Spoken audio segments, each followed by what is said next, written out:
Hello and welcome back to the 14th episode of WCATChats. I'm Alex Carr, joined alongside by Nitin Raju, and we have two senior Emory commits for baseball, Ryan Carr and Zach Hanson. And guys, how you doing today? I'm good, Alex. How you doing? I'm doing pretty good. So you guys have played. Zach, how are you doing? I'm good, Ryan. Thanks for asking. Well, yeah, I said guys, and then you asked me, so it's okay. You guys have played 3 games so far in this season, so you still have a lot to look forward to. But so far, what have you guys seen? I mean, our team's definitely taken a step up from last year. Obviously, we had a lot of talent last year, but we're putting it together. We started off the season with 2 wins, one over Riverwood, and the next over Heard County, and then we fell to North Cobb Christian, who's the number 1 team in 1A. So, that's a loss we can take some positives from. But season's looking really good, and the schedule ahead is in our favor. Yeah, I mean, I would agree. Definitely taking a step up on the defensive side of the ball with our pitching as well. We have a couple young sophomores stepping up. Jack Schwartz, he's sitting over there behind the camera, and also Calvin McBurney. So pretty excited about what we got to come this year with some of the younger guys stepping up. Yeah, so going back to the past 2 win games on Monday and on Friday against Riverwood and Heard County, like you mentioned, those 2 games were, pretty well-sounded wins, 7-2 against Riverwood and then 3-0 against Heard County. So if you had to say some big performances or any special guys, who would you have to spotlight? Well, I'm gonna point out Zach Hanson in the Heard County win. Got his little home run first of the year, so good job, Zach. And I would say, Jack and Calvin both pitched that game, and so did Carter Barth. And I would say, when you only put up 3 runs, we left a lot of guys on base. Offense looked good, we just couldn't convert. And when that happens, you got to rely on your pitching and your defense. And everybody showed up. Calvin, Jack, Carter, they pitched really well. And you saw that in the Riverwood scrimmage as well. Yeah, just to add on to what Ryan said, Bobby Yarborough, another senior. Can't talk about our team without talking about Bobby. He's hit 2 bombs already in those first 3 games, so he's a guy that's definitely going to be a center point to our offense. Yeah, a couple nights ago, Bobby was a main reason why you guys were able to put up 6 runs. I mean, so far the offense has looked great, and you did talk a little bit about that pitching staff. How are you guys looking to improve and just stay more consistent throughout the coming games? Just finding a way to stay relaxed and, have a perspective on the game, just working ahead, throwing strikes is the biggest thing. Last year we would fall behind in counts, walk a lot of people, give up too many free bases. So I would just say having the confidence to, know you're better than the batter and, pump strikes. As a catcher, you have that relationship with your pitchers. You talk to them, and you kind of, get to know them on a personal, deeper level. What would you say is your go-to thing when you go up to the mound when someone's struggling? Well, when someone's struggling, usually they're in their head a lot. They're thinking about what they're doing wrong. Oh, it might be a mechanical thing. I just try to tell them, relax, and the thing you can control is, your mindset, and relax and just throw it to my glove. Don't care about the batter. And I think you saw that. I mean, Jack and Calvin a couple days ago, they sophomores first start on varsity, so they can get a little shaky. But once they settle in and really just focus in on the mitt and throwing strikes, they'll beat the hitters, and they don't even have to worry about them. Yeah, Jack Schwartz had a great outing. He went 4 innings with 4 strikeouts and no hits. And also Calvin carried on that no-hitter. Unfortunately, there was a bloop single later in the game, which ended that streak. But it was great going through that game. And actually, tonight you guys will be playing Pace Academy, which is a pretty good team. How are you guys looking for what are you guys looking to do in this game? Well, Calvin's on the mound for us tonight, so just looking for strikes. Last year Pace had a lot of talent, and they were older, so the senior class left, obviously, and I think we're a better team going into tonight. They definitely have some talent. Terrence Keel going to Texas A&M, I believe, right? Yeah, Texas A&M. So someone we have to look out for. And then on the other side of the ball, offense has been doing really well. Against North Cobb Christian, we face 4 90-plus arms, which is pretty ridiculous to face in a game, and we put up 6 runs. So offense can definitely get stuff done. We just got to make sure we bring it tonight. Yeah, Pace Academy, like you mentioned, Texas A&M commit. When you're behind the plate, how would you game plan against that? Well, the biggest thing about catching or just relaying signals to the pitcher is trying to figure out what's going to get the hitter off balance. And really what that starts from is, making the first pitch, whether it's a fastball that freezes the hitter, it's well placed, he doesn't want to take a swing, risk getting out. Working ahead is really important. Then, you can build off that. How, was he on time for the fastball? Maybe throwing a curveball, try to mix him up, get him off timing. But just read him and know that just because he's going to such a big university, it doesn't mean he's always going to hit a home run. So don't be afraid to give up contact, because more often than not, baseball is a game of getting out, and he'll get himself out. And Zach, and actually tomorrow you guys will be playing against North Atlanta, who has a very stacked roster. What is your mindset going into that game? Well, we played them last year, right? We played them twice, lost both, I believe. They obviously have a very talented roster. You talk about probably one of the best shortstops in the country, and Antonio Anderson going to Georgia Tech. Isaiah Drake, I believe, going to Georgia Tech as well. Yeah. They got some guys, man, but really just kind of we already faced North Cobb Christian. They're a team with probably the 5 best arms we'll see this season. Maybe we'll see another guy like that at some point down the road, but we've already kind of faced that sort of level of a team, that tier of a team. So just kind of being confident knowing we can compete with a team like that tomorrow night will be the key. So now kind of shifting here over to more like some personal questions. This is a question for both of you guys. What first got you interested in baseball? What kind of, induced that love for the game? You can go first. All right, yeah. You've always been big on baseball. Yeah, I kind of grew up going to Braves games from a really young age. My parents would take me to we had season tickets, right? So we'd sit right by the field. We'd go to all the games. So kind of, I guess just I can't even remember doing that. I was really little, but I guess somehow that can kind of get, I don't know, just sitting there and watching can get into your head. And at a really young age, I was swinging a bat around the house, all that from 2 years old, and then just sort of getting into it at 4 years old at Buckhead baseball and playing from then on. Just kind of solidified my love for the game at that young age, and that's kind of where it started. Yeah, and then for me, I don't know if we've mentioned this, but I'm Alexander's brother, so Alex knows kind of my whole story. But I never really started playing baseball in an organized manner until 3rd grade.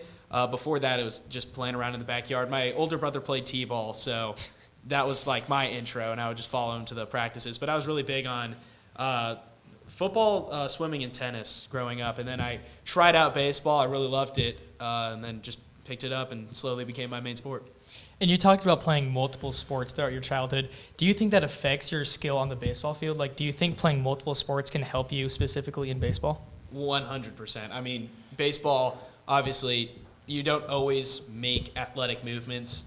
You're maybe a couple times. Zach plays shortstop, so he knows. I mean, you got to be athletic, but you don't always have the outlet to do so in a practice or in a game. And I know Zach played a bunch of sports growing up too. So, the ability to translate, maybe the footwork from football or basketball into the game of baseball, that hand-eye coordination is huge.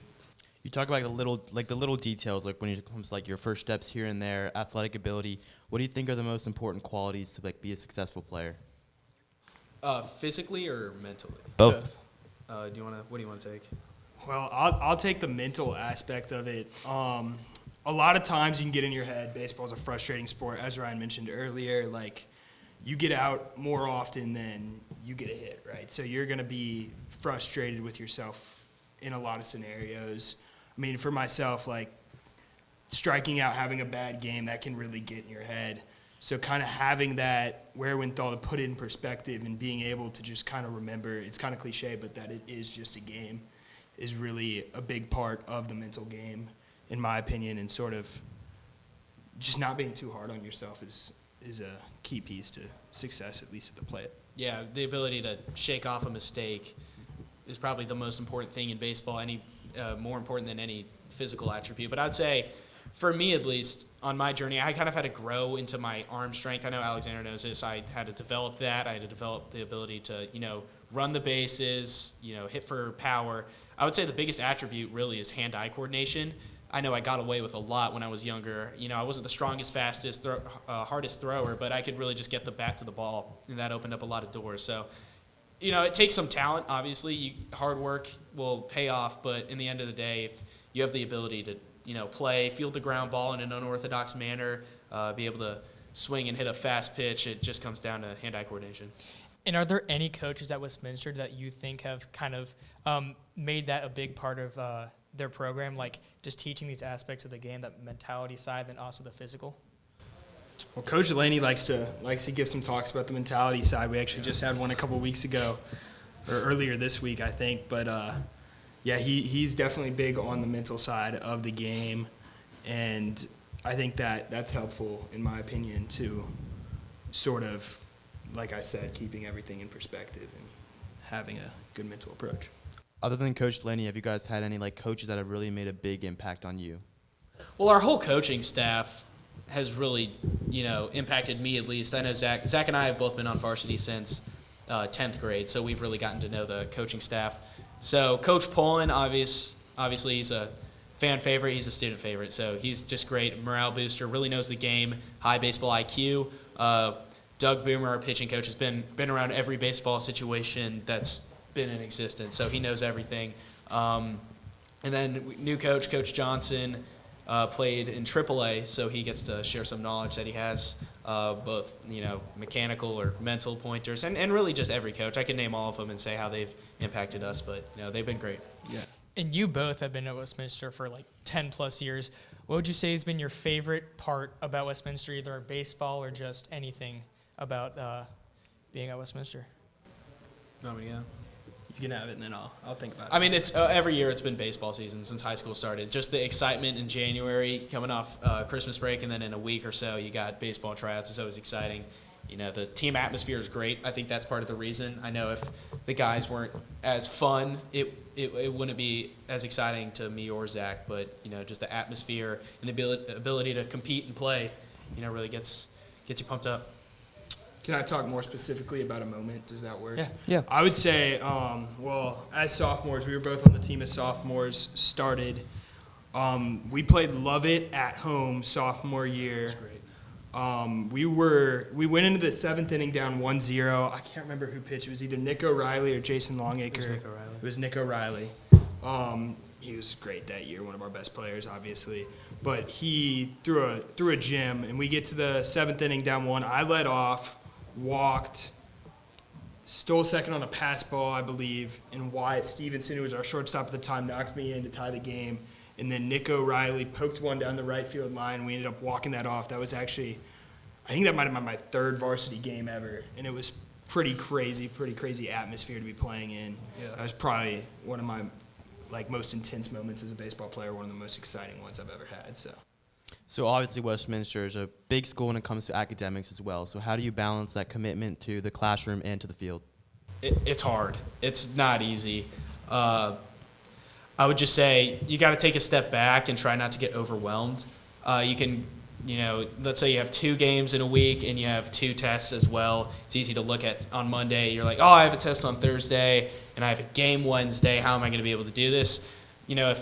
If you're watching this for any mental tips, I would just say take it one day at a time and take a step back and realize that you can do it. It's hard, but if you manage your time well and space everything out and have a plan, it's really not that bad. And that's what I had to really understand in 10th grade. Yeah. Also, just communicating with your teachers. They're they'll be pretty understanding if you need to move something back along those lines or something like that. So it's pretty helpful to have teachers that care enough to do something like that.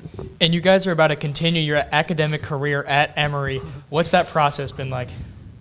Just like The recruiting process or going into another high academic situation? I think both, really. Yeah. Well, I mean, Westminster's prepared us for Emory, so I think we'll both figure that out well. But I'll let Zach start off the recruiting part, and then I'll kind of tie in because our stories are really different. Yeah, they are very different. So for myself, I knew I had an interest in playing college baseball kind of since sophomore year, really all along, but really sophomore year, I was like, all right, I could probably play college baseball.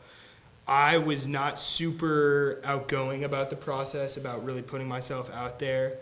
And I had a good start to last summer. I got hurt, and it kind of threw a wrench in everything. And then come back, fast forward to this summer, I had a phenomenal start to the season at the plate. I think I was hitting 600, lots of extra base hits, all that. And our coach actually called out some schools to watch me, had probably 6 or 7 schools come to watch me that weekend. And Emory was one of those schools. So they came out to watch me on a Saturday. I think I had a solid game. I had a hit or two, played really good defense, stole a couple bases. And they texted me that week and were like, listen, we're interested. We want to set up a phone call. And it kind of just started from there. They expressed their interest. And from there, it was kind of like a done deal almost. I was pretty set on going to Emory. They were pretty much the only real option I had in terms of getting recruited and having an opportunity to play, and I felt comfortable with where I stood with them and how much playing time I had the opportunity to get at Emory. So I think it was kind of a lucky situation that it kind of fell into my lap, but sometimes you just got to thank God that it works out. So Yeah. Well, Alex knows a little bit about this, but my recruiting kind of started my 10th grade year. I'll toot my horn a little bit. I made varsity as a sophomore, and then worked my way up to the 4-hole position, batting cleanup. And I thought I was really good, and I was like, oh, I can totally do this, totally go play college. So I started before Zach, emailing coaches, going to showcases. I was getting a lot of responses. For those of you who don't know, Emory's a D3 school.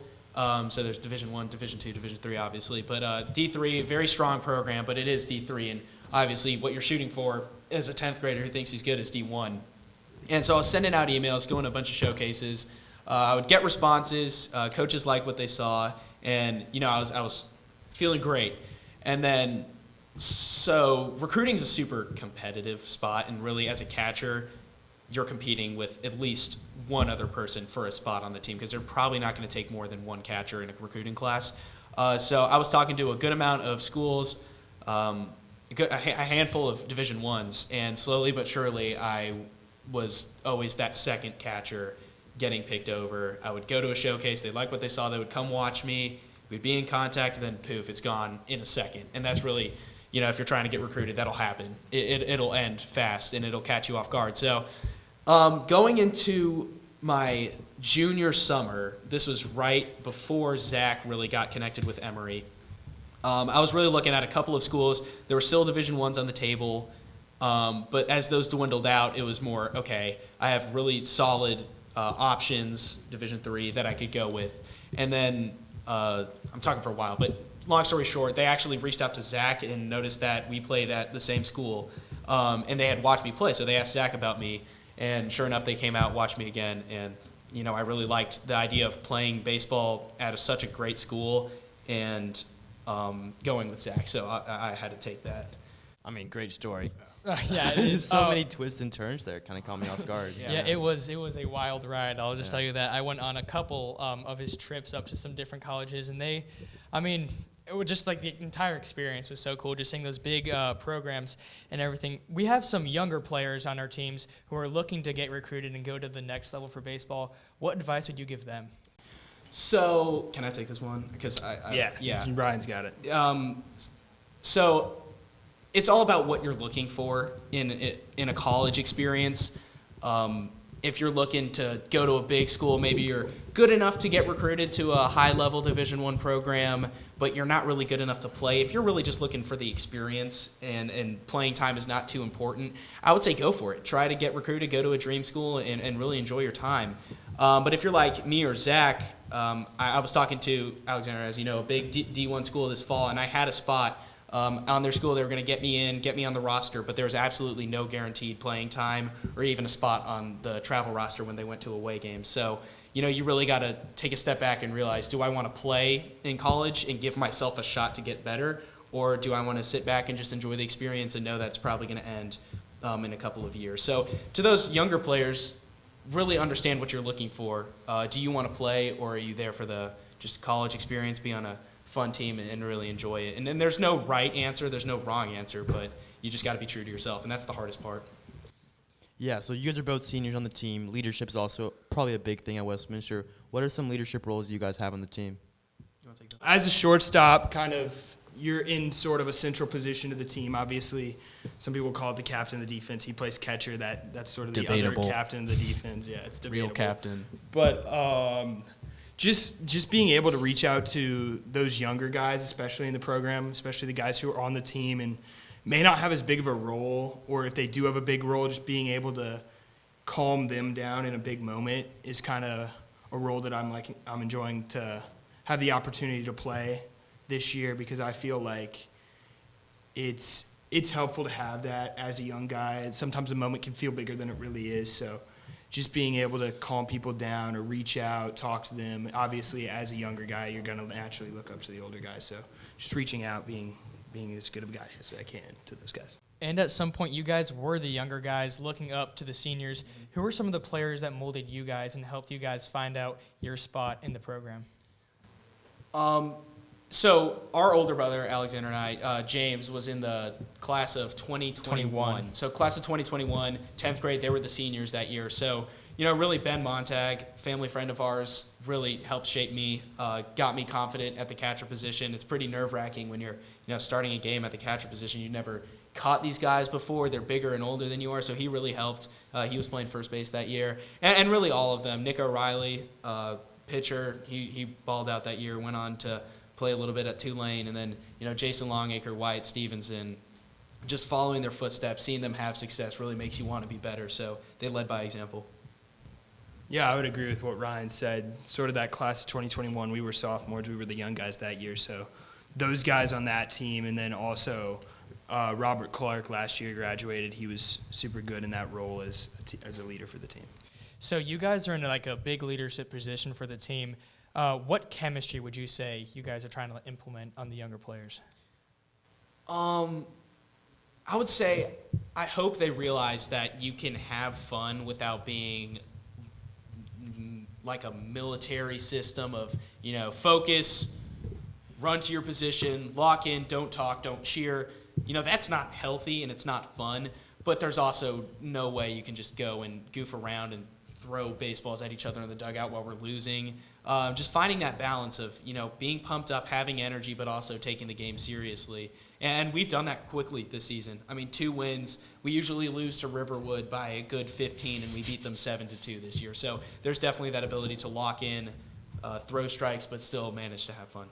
So we're going to end this interview with a question we've asked pretty much all the people we've interviewed so far. If you had to give some advice to a younger you, what would that be?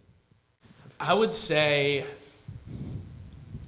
realize that, a game your freshman year doesn't have any impact on you your senior year. I know if I played poorly, when I was in 9th grade, it would affect me. I would get down on myself, and it would ruin the next 2 days for no reason. And the only thing you can do when you're that young is have the ability to learn and move on and grow as a baseball player. So if I was talking to myself when I was 14, I would try to say have a bit more fun, be easier on yourself, and realize it's a long journey. I'm a senior now. I'm talking like I know everything. I'm going to be in a completely different mindset 4 years from now when I'm a senior in college playing baseball. So it's just like realize it's a process, it's a journey, and take a step back and try to have fun with it.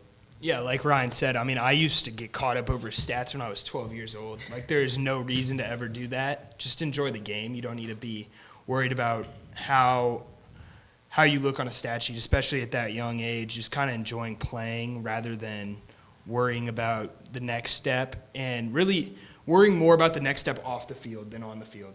Like, preparing better off the field, in my opinion, rather than putting all the pressure on yourself once you get on the field. Just enjoying it when you're on the field. Just one more thing. I know they're conducting the interview right now, but Alex and Nitin and then Jack's off camera. They're really they have a really talented sophomore class. We didn't get a chance to talk about their season at all, but they're very talented. Looking forward to seeing the impact they can make this year on the varsity level. I know you guys can work up to there and do your thing. So. Yeah, thanks for having us on, guys. Yeah, thank you guys so much for coming. Yeah. As baseball players and hopefully going on to the next level, hearing your guys' story and just the advice that you guys give is so helpful. And one day, hopefully, we can fill in your shoes in the as like some of the leaders of the team. Yeah, sure thing. So thank you guys so much. Thank you for having us. And now I'm joined by Jack Schwartz, one of the underclassmen on that varsity team. And Jack, you were able to pitch against Heard County last Friday, and you absolutely shoved. What was that performance like in your first varsity game?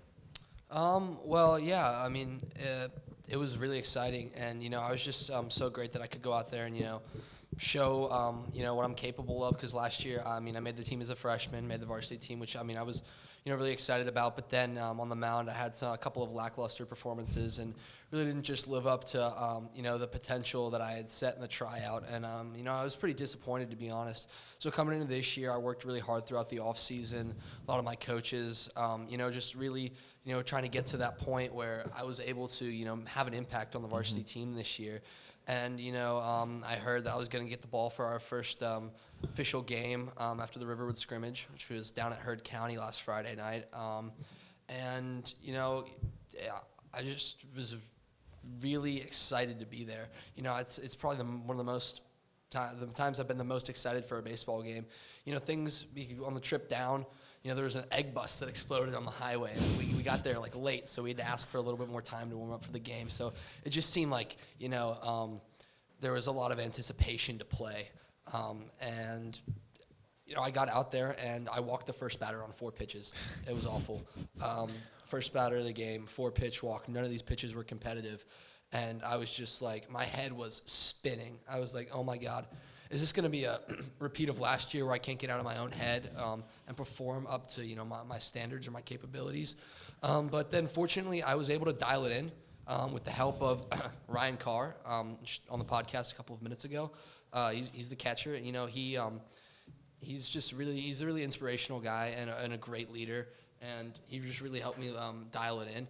And, the rest kind of the game just went quickly. I was just focusing on the mitt, not paying attention to anything.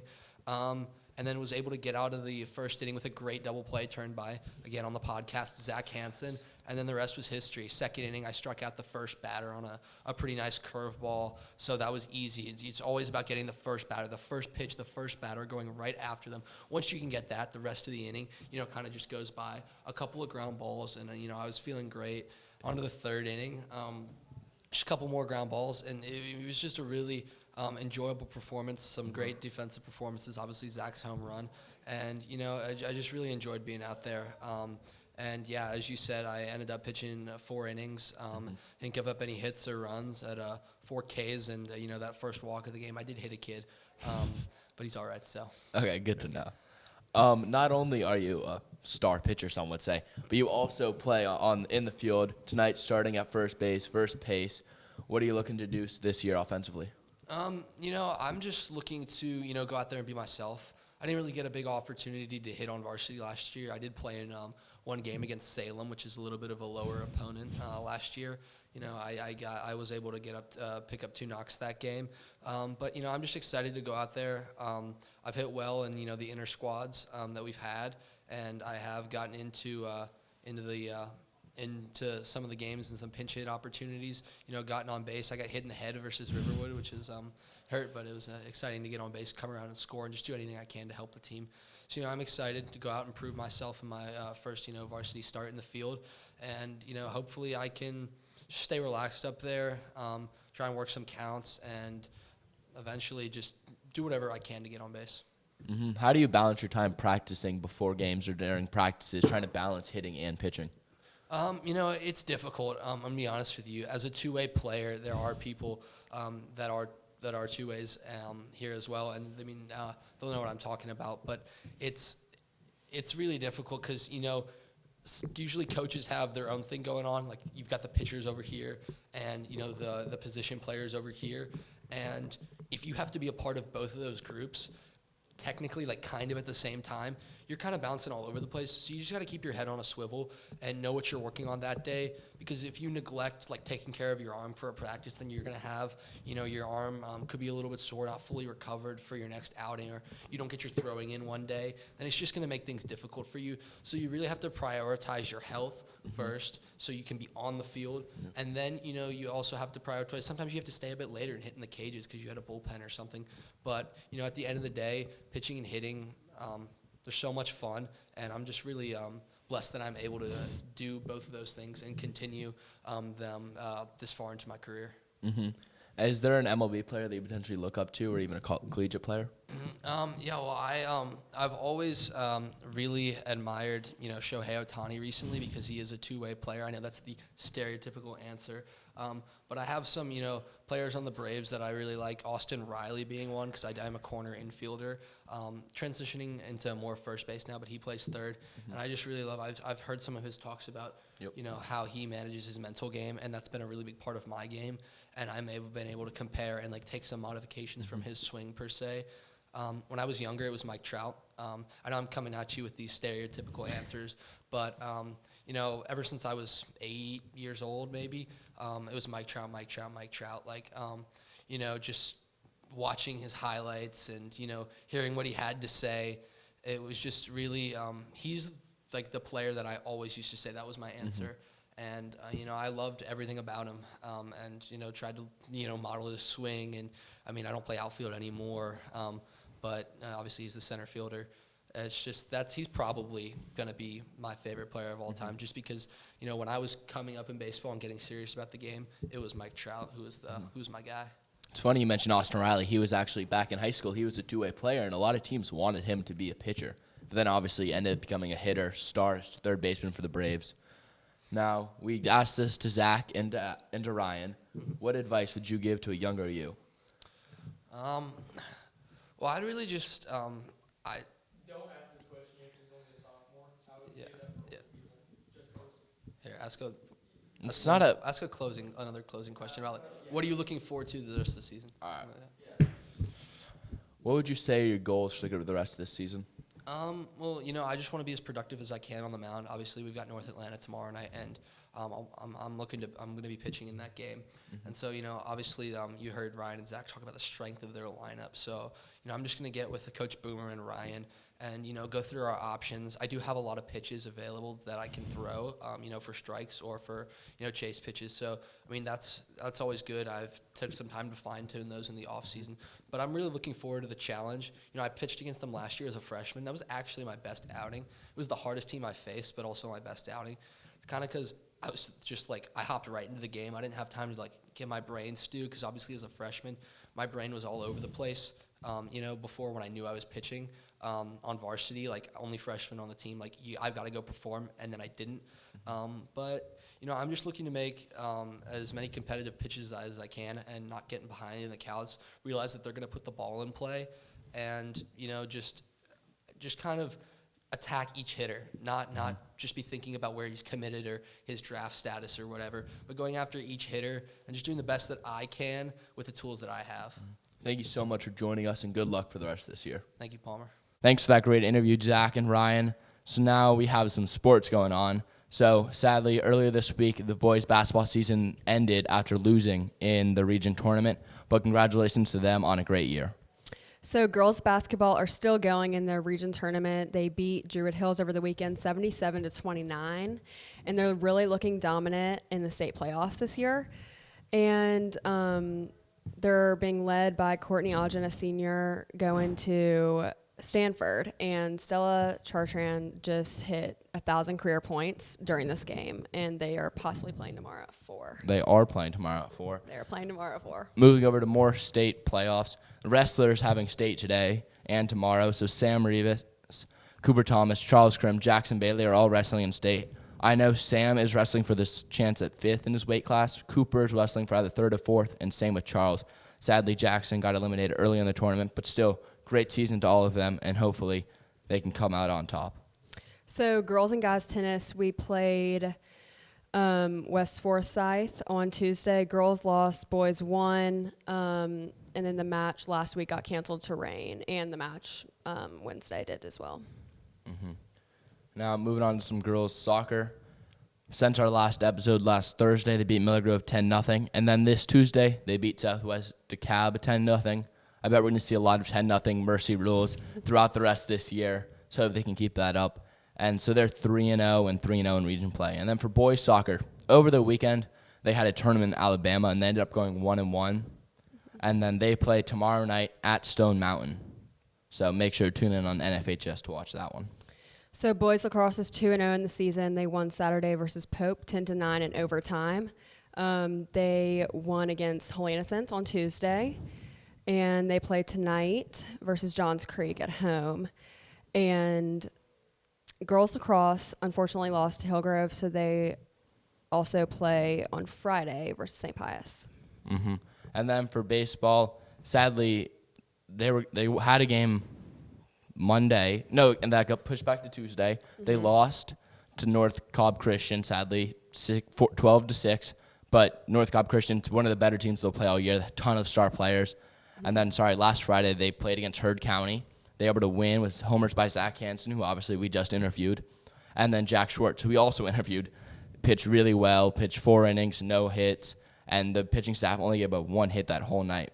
And then tonight, they were supposed to play Pace here yesterday, but then it got moved to today, and now it's at Pace. It's going to be at 5:55, so make sure to tune into that. And then Friday is Spirit Night at home. Versus North Atlanta. Yes, come out for some raffles and gift cards. Mm-hmm.